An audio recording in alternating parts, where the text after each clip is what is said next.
Here we are for our first piece of video content, and we've got Darren Sutherland and Ian Willis from Utility Alliance here. We can't wait to start interviewing you guys.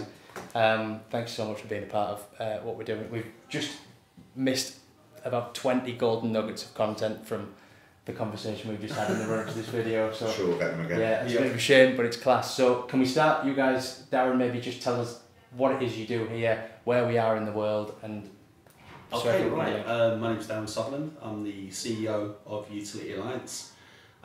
We actually do business-to-business energy. We look at electric, gas, and we look at water as well, and energy services. As I look out the window here, we're set right on the marina. It's a fantastic view. If you look out this side, this is new Hartlepool, and if you look out the back of the window, it's the old Hartlepool with the shipyards and bits and pieces. So it's a really cool location, actually. You know. Awesome.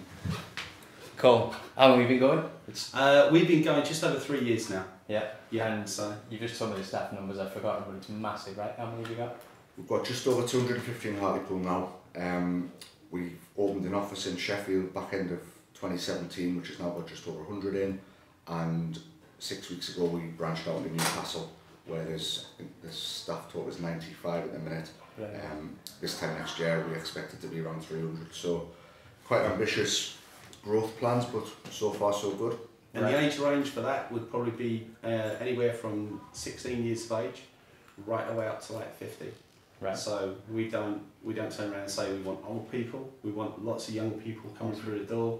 So as I was saying before we actually started tape recording this, we get the pedals, and we polish them up, and we make them diamonds, basically. That's fantastic. So what are the qualities? You know, you were saying about the kind of people you want to come and work in this business. You took recruitment in house so that you guys can kind of pick that up yourselves.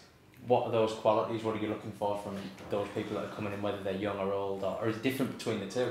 There's a massive difference. Every individual is different, and every individual is treated differently. So we bring people in if they're like an apprenticeship age, or 17, 18, relatively inexperienced. They come in with no experience, but that's good in a way because they haven't got any bad habits. So they'll come in and they'll be moulded into what we call the UA way. Right. And we have our own like internal UA life. internal like academy. So we've got in-house training.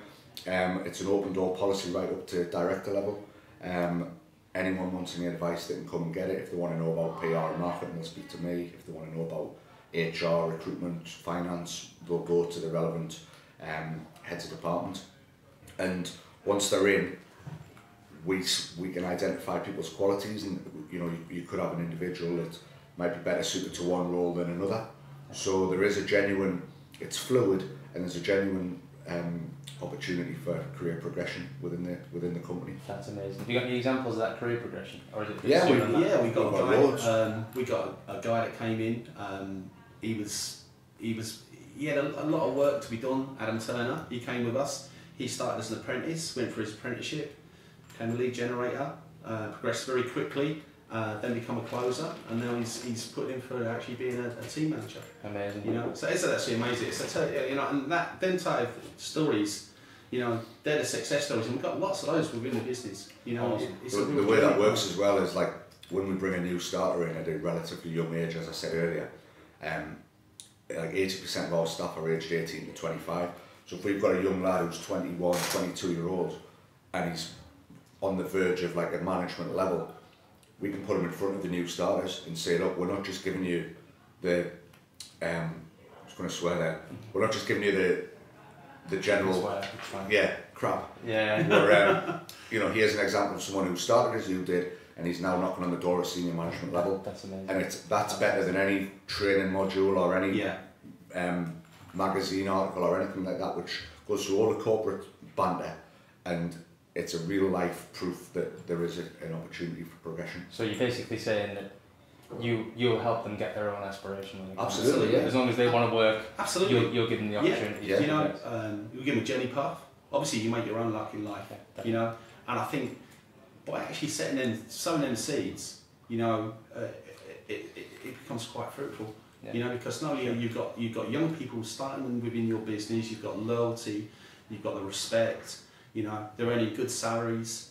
And this isn't just a pipe dream. You know, we can go for a walk, and it'd be good to do a walk around the business if you want. You yeah, know, yeah, that'd be really cool. And see some of the people, some of the guys, you guys that are watching this on YouTube, you may even know some of these people that are actually in this business. So this is not, this isn't just a fairy story. This is reality. Yeah, we this is video for that. everyday life. You know, which is good. I mean, this is the next generation. You know, I'm 55 years of age. I'm not going to be sat here forever. You know, I want to find that next person that wants to sit in this seat. You know, that wants to be sat in my business partner's seats as well. So what's your background then, since we're talking about that? Right, okay. You know, what do you think you needed to get success like this? Well, my background, I've actually done an apprenticeship. I've done a 4-year old apprenticeship in electrical contracting. Right. I worked my way around London on different sites, getting as much, you know, visibility on some of the big sites as possible. Went to work in the Middle East for 16 years. Met my partner. We came back, we settled down in the northeast. I took a job with a company who's now one of my competitors up in the northeast. Right, okay. And then my business partner and myself, we said, right, okay, look, let's have a go at doing this. Let's grasp, you know, the risk there was phenomenal. I'm old, so if I was to lose my job, it would have been a pretty big hunt to get a job actually where I was. Yeah. Apologies for this. And then for Bob, who actually started the business with me, he had 2 young children. So the 2 risks there, you know, enormous risks. You know, and I think that the risks when you get older are a lot more than when you were younger. Definitely. You know, we talk to kids all the time about starting their own businesses, and if they ever want to go down that path, I think they've got to go and get experience first, learn, have their asses on fire to an extent, and then if they want to start a business after that. Absolutely. But doing it before you're 30, I think is probably the best. Arguably the best way. I think one of the key things is if you've got a really good idea, get that good idea put down on a business plan, even if it's the roughest business plan you have, and then find yourself a mentor.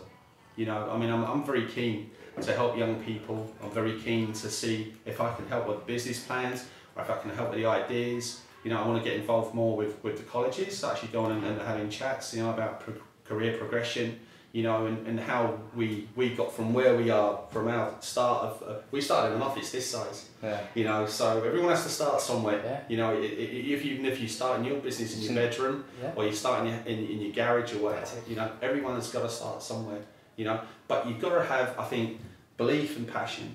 You've got to be very passionate about what you actually want to do. You've got to throw a lot of hours into it, and you get a lot of belief and also trust as well. You know, I mean, we're really fortunate now. So I've got like Ian is the marketing PR manager and everything, and a well-structured organisation. But that didn't come overnight. You know, a lot of hard work and hours. Hard work. Yeah. And I think that's the thing that a lot of young people miss, and that we're really trying to drive home is that. I talk about how I didn't do well in my exams. In my GCSEs I got 3, I didn't pass maths, I didn't pass English. But, so that made the next step harder for me. So getting a job, it was harder for me to get a job with no GCSEs. What we're trying to say is hard work's coming somewhere. Whether, not everyone's going to start a business, but at some point you're going to have to get a job and work hard, whether it's before your GCSEs, before your A-levels, whether it's when you go to uni or after that. There's so many that are coming out now out of uni at 25. Some of the most successful people in business don't have degrees, they don't have qualifications, but they have great ideas. You know, and that's what it's based around. Is if you've got a really good idea, you know, and you believe and you've got the passion to actually follow that idea through, you know, that's where it all starts. I'm going to get a little bit divisive for the schools because they don't often like when I do this, but I'm careful the way we frame it, especially what I've just said. Doing well in your exams is important. It is. It makes life a lot easier. But how big a thing is it for someone coming here? If you had 2 people exactly the same, but one had got a handful of good grades and one had got no good grades but some life experience and came across well, the right attitude, who are you more likely to take on? And don't try and frame your answer for us. Tell the truth. I'll be completely honest here. It's how the interview goes. It's how you sell yourself. At the end of the day, I mean, we're in a business where we've got like energy. We're selling. It's not the most exciting thing in the world you're actually going to see. You're never going to see energy, you know. You're never going to see electric or gas, and it's probably one of the most. But it's the person at the end of the day. It's that personality, the person that sits within that person that can actually do that actual job, you know. So I've met guys that have got. I wouldn't have done an OU degree, Yeah, later on in life type thing. You know, did it get me to this point? Probably not. Did I want it? Yeah, I would have did it personally, type of thing. You know, I think it's the aspiration of what you want. But you did later on in life. I did it later on in life. So it was backfill. We talk a lot about backfill. Yeah. And you know, where you go get a job, get your experience, and then backfill it. You might even get lucky and get your employer to pay for it. Exactly. And that's even better than taking the debt on yourself. The reason why I've done it, Steve, I was actually working when I was working in the Middle East. We had so much time on our hands in the evening time and that. You know, and there weren't really much to do, much things to do. So what we used to do is we used to like say, right, okay, we're doing our new course. I was really lucky. The company I was with, they half funded it for me. You know, so it's keep me out of trouble. Exactly. Yeah, that's what you need. So can you tell us, because I've seen it all, and maybe we'll get video later. Okay. What's it like in here to work? I've seen the pool tables. There's pool tables, I think. It's vibrant. Yeah. We try to be, as Darren hinted on there, we're selling something which is boring. Yes. We're not selling a big shiny car or a brand new pair of nice white Adidas trainers. We're selling helicopters. We're selling gas and electricity. It's boring. You can't see what you're buying. So we have to be standout. So from the outside of the building, anyone who's down the marina when it gets dark will see us lit up with LED lights and glow in the dark and stuff like that. Corporate colours all around the building. It's all like orange, and you know the logo's orange and things like that. I said earlier, the workforce, a large percentage of it is 18 to 25. So it's like, the best way to describe it is it's a work hard, play hard environment. Yeah. They come in and do the job to the best of their ability, hopefully make a few quid. I'm not going to beat about the bush, that's what we're here for, personally and commercially. But if you do well, you're rewarded, you're incentivised. There has to be a bright, bubbly atmosphere because the nature of the business, you know, it needs fresh, it needs to be bright, it needs to be brash, it needs to be breezy. And we need an image of, you know, if we're going to deal with people on a 3-year or a 5-year contract, we don't want a stuffed suit behind the desk who never answers the phone. No. We need someone, hi, how are you doing, how's it going, is there anything I can do for you? And that comes from, there is that, the inexperienced members of the staff, they lose that anyway, and the experienced people who have most important skill is life experience. They know how to speak to people. Yeah. If you've got a customer who's very corporate and high and mighty, then there'll be someone to speak to them in the way they're used to be spoken to. If it's someone a little bit more working class, you know, a bit more down to earth, then we can have a, you know, we can talk, have a bit of banter with them out, you know, what happened to your football team on the weekend, and, you know, how's the kids, it's a bit more of a personal relationship. Fantastic. It's a natural ability to actually, you know, carry out conversation on telephone, you know, be yourself, you know, and we've got such a large offering that we've actually got, and also at the moment we're going through a transition of where we're actually getting involved with energy services, which means that it's not just behind the back of the phone, it's like, you know, looking at different platforms, it's interesting shit. It's excuse my language. It's got like now you've seen the real me. Yeah, you can swear. You know, it's good. So we actually got these different platforms. You can actually see heat mapping on that. We can do like geothermal. We can do CHP. We can do all sorts of different things. Most of the things that are actually covered in the energy services, sustainability in the market, we can actually cover off there. Wow. You know, that's career paths for young people as well. You know, and also we're starting to get more involved with research and development as well. So we want them next ideas. Those next ideas might put the person into the Richard Branson bracket, you know, type of thing. You know, so but we want them ideas coming out of Hartlepool. Yeah. This is a very special place. People, yeah, for sure. We've got special people, we've got a special place. One thing that we're really good at, right, is recreating ourselves. Yeah. We've recreated ourselves from losing the mines, we've recreated ourselves from losing all the shipbuilding that went on in the area, you know. So we're quite inventive, you know, and we're quite diverse at what we can do. You know, we're quite clever people, but we don't admit without support from the rest of the country. Exactly. I think I think we're very quick to put ourselves down instead of looking massively. Instead of looking at the glass being half full, we always look at it half empty. Yeah. You know, where we've got so many positive things going on here. Yeah. You know, and I think what we need to do is we need to transfer that to the younger generation. Massive. You know, the market we're in as well. The market we're operating in. Yeah. It's like changing all the time. You know, as I said earlier, last question was it's boring gas, it's boring electricity, but the market's changing all the time. If you watch the news on a night, 2 or 3 things on the news agenda will have a direct impact on our market. Yeah. whether it's Donald Trump, whether it's something happening in Syria, whether it's British gas putting their prices up to domestic Russia and Ukraine. It's, you know, that's where the gas pipelines are, things that happen offshore. There's so many things changing, moving forward. You hear that lots of car manufacturers are going down the electric vehicle route now. So in 5 years' time, 50% of the cars on the road will be electric vehicle charged. How's that going to impact the price of electricity? Where are you going to charge? Demand and supply chain. Where are you going to charge your car? So there's no charging points on the marina. So let's think ahead. Let's be a forward-thinking. So you're going to have to fit one in your home, and then you get home. So let's get Utility Alliance charging points in. So there's various partnerships being, without giving too much away, being agreed, where we've teamed up with one of the UK's market leaders, and we'll be involved in that. We'll be the forefront of that. You know what's really cool? Just as an totally off-topic thing, Hartlepool College are doing they are electric vehicle service.